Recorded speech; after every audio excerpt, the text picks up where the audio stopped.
Hey guys, welcome back. We're going to be talking about Wrath of the Lich King again today, the expansion that once again many consider the absolute precipice of World of Warcraft, the best WoW expansion and the final Blizzard game ever created.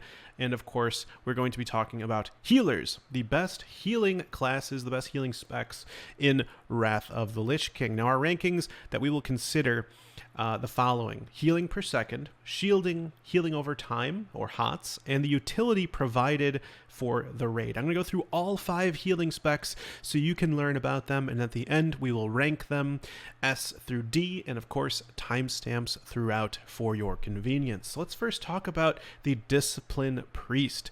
Now, priests, of course, are the iconic healing class in World of Warcraft. They've got Power Word Shield, they've got Renew, they have tons of healing abilities. Now, priests in Wrath of the Lich King have some new abilities, and specifically we're going to talk about some disc or discipline abilities. So first of all, they've got Penance. This is a 12-second cooldown discipline at the end of the tree, launches a volley of holy light at the target, causing holy damage to an enemy, or causing healing to an ally instantly every 1 second for 2 seconds. So it's a channeled spell. It can either do damage or heal. It's actually very nice, does a very good amount of healing. And of course, we already know about Pain Suppression, which instantly reduces a friendly target's threat by 5%. But the big thing is that it reduces all damage taken by 40%, which is really big. It lasts 8 seconds, it has a 3-minute cooldown. Some very nice utility. You can see there we rated the Discipline Priest with very high utility. They come with those Fortitude buff, the Spirit buff, and of course, we're going through Pain Suppression. And Pain Suppression's best friend, we have Power Infusion, and of course this is for all priests.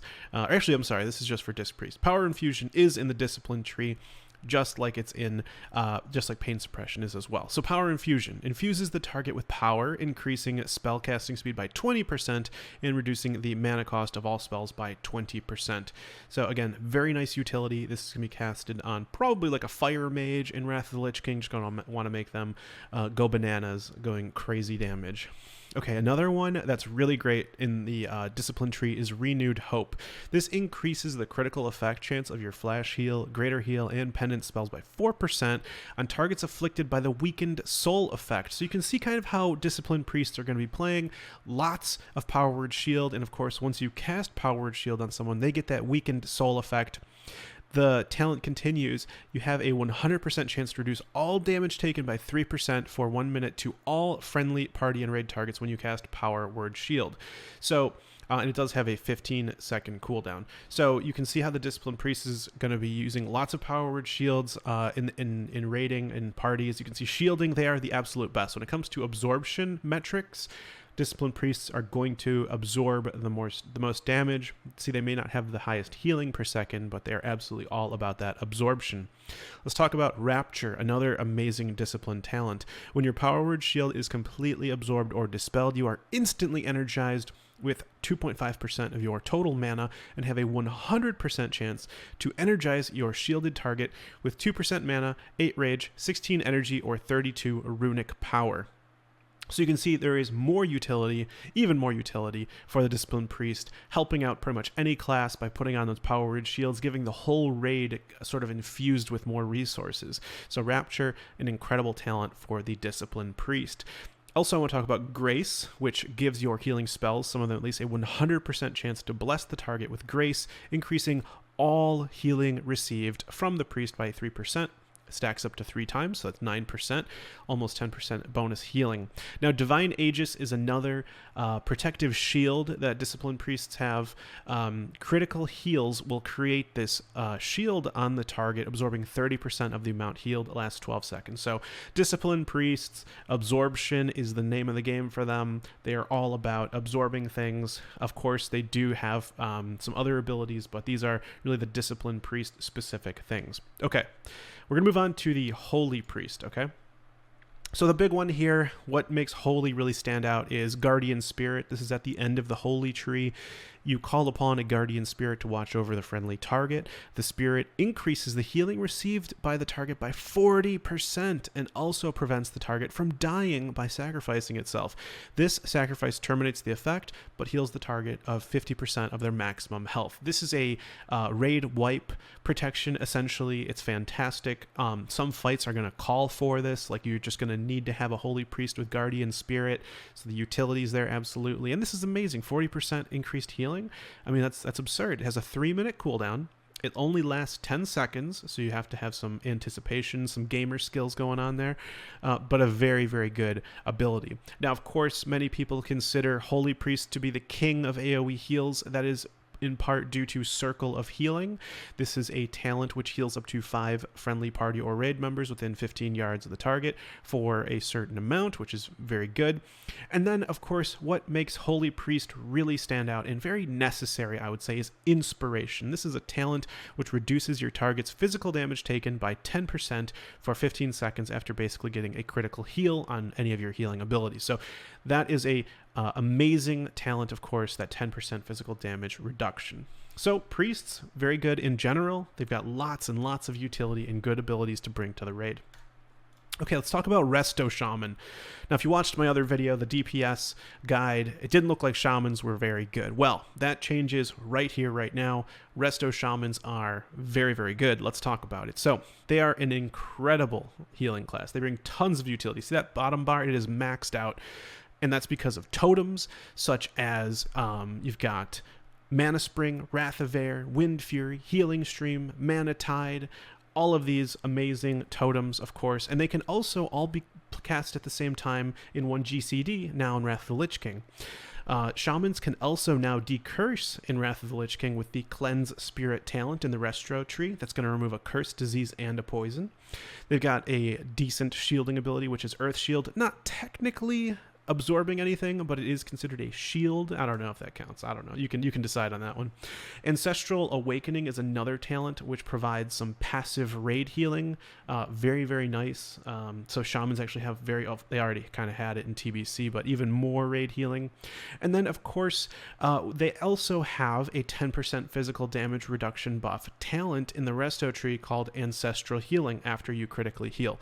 So Shaman, again, bringing that same utility, is actually Holy Priests, surprisingly. Now, of course, let's talk about the obvious, the best utility of the Shaman, Heroism / Bloodlust, the namesake. I mean, this increases melee range and spell casting speed by 30% for all party and raid members for 40 whole seconds. Unbelievable. Of course, this does give the exhausted effect, and you cannot benefit from it for another 10 minutes.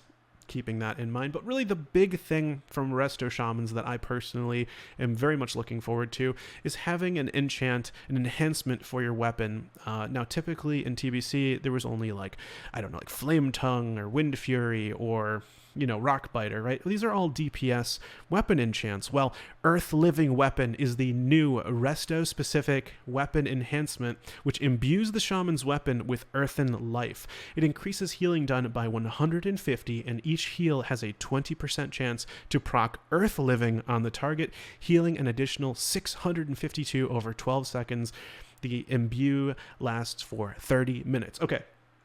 I love this. It gives Shamans more heals over time. It's fantastic. It's just straight up bonus healing. It's absolutely what Resto Shamans needed. Now, of course, at the bottom of the Resto tree, we have not yet talked about that new ability, and that new ability is Riptide. This heals a friendly target for a certain amount and an additional, pretty much same exact amount, over 15 seconds. So it's an instant heal plus a hot, and your next chained heal cast on that primary target within 15 seconds will consume that healing over time effect and increase the amount of the chain heal by 25%. So you can see there's some combo going on, a little bit of skill required. But Shamans have been given a lot of heals over time. You can see I actually gave them quite a bit there on the graph. Heal over time, Shamans have been given a lot more, and their healing per second because of that is pretty high. So tons of utility, tons of heal, better heals over time. Shaman is quite a good healer in Wrath of the Lich King. Okay, let's move on to the Druid. I usually save Druid for last, but they're not last this time. So Let's talk about Resto Druid. Rejuvenation scales with haste. You've got Wild Growth, Swift Mend. You've got Regrowth, Nourish. Lots and lots of abilities here to be casting. Nourish, of course, being a spammable heal. Now, typically, Druids just put on Hots and didn't have anything, but Nourish is sort of the answer there. Now, what is Wild Growth? This is at the bottom of the Resto tree. Heals up to 5 friendly party or raid members over 7 seconds. So it's a hot. The amount of healing is applied quickly at first and then slows down as it reaches its full duration. Of course, it is instant cast with a 6-second cooldown. Tree of Life, we all know about this, but now, of course, it's applied to the whole raid, so the whole raid is getting a 6% increased healing. There's that utility, as if Druids did not have enough already, with Battle Res and Innervate. Innervate being mana rejuvenation, Battle Res, of course, a res you can use in battle, just in case anyone doesn't know those. Nourish basically heals an additional 20% if you have a rejuvenation, regrowth, life bloom, or wild growth effect active on the target. So put on a hot and then Nourish spam for emergency heals. Druids have a lot. They're pretty popular in Wrath of the Lich King. They can do a ton of healing per second, good raid heals, not a lot of like absorb effects, but amazing healing over time. When it comes to healing over time, the first thought that comes to your mind should be Resto Druid. It's what they do. And so they have a lot to offer. And now we're going to move on to the final healer. We have the Holy Paladin. We've got some incredible additions in Wrath of the Lich King. Primarily the final talent in the Holy Tree, we have Beacon of Light. The target becomes a beacon of light to all members of your party or raid. Any heals you cast on party or raid members will also heal the beacon for 100% of the amount healed. Only one target can be the beacon of light. This enables the Holy Paladin to heal both the main tank and the off tank, double tank healing, only reserved for Holy Paladins. Now, many people argue that when it comes to a healing per second and efficiency point of view, Paladin is argued as the best healer for these reasons. They have Divine Illumination, which also is a 3-minute cooldown instant cast that reduces the mana cost of all spells by 50% for 15 seconds. Very nice for efficiency. Holy Shock is a nice instant cast heal with a 6-second cooldown, and they have in the prot tree a new talent called Divine Sacrifice. This is a pretty interesting talent. It allows the Paladin to redirect 30% of all damage taken by party members to be redirected to them up to a max of 40% of the Paladin's health. Times the number of party members. Of course, it'll stop when the Paladin reaches 20% health. It won't kill the Paladin, but this is almost like an absorb effect a little bit. So it's kind of a cool talent as well. Improved Lay on Hands is quite nice, giving a 20% reduced physical damage buff. And then Sacred Shield, actually giving Paladins an absorb effect, some shielding here. So Sacred Shield, each time the target takes damage, they gain a Sacred Shield, absorbing 500 damage and increasing the Paladin's chance to critically hit with Flash of Light by 50% for up to 6 seconds. They can't gain this effect more than once every 6 seconds, and it will last 30 seconds. You can only put this on one target at a time, so they're not like new disc priests or anything, but it is some nice shielding that they can offer. Of course, Paladins have Bubble, they have Blessing of Sacrifice, Blessing of, Kings of Might, Wisdom. They have great utility. So overall, we're going to go to the conclusion where we're going to rank stuff. Just a disclaimer, every healer has a lot to offer. Each one has a role to play, but we have to rank them for the purposes of this video. So here's what I came up with. Now, I honestly think that each class is very, very good. Each one, again, has a role to play that is very important. You probably want one at least of each. Resto Druid, Resto Shaman, Holy Paladin have incredible healing per second. I mean, so does Holy, right? Discipline, incredible shields, incredible utility. Each one sort of fills in the gaps where one is missing. Now, of course, we do have to remember that Holy and Resto are the ones providing that 10% physical damage reduction, right? So you probably want to have one or the other at all times. But this is what I came up with. Let me know in the comments below if I missed anything, if you disagree or agree with anything I said. Would you rank anything higher or lower based on your experience? I'd love to hear. And in conclusion, guys, I'd just like to thank you for watching. I hope you learned something from this guide. If you have any questions or comments, please do ask. And more guides are coming like this. So if you enjoyed it, subscribe to the YouTube channel to make sure you don't miss on the next guide. And I will see you in the next video. Take care.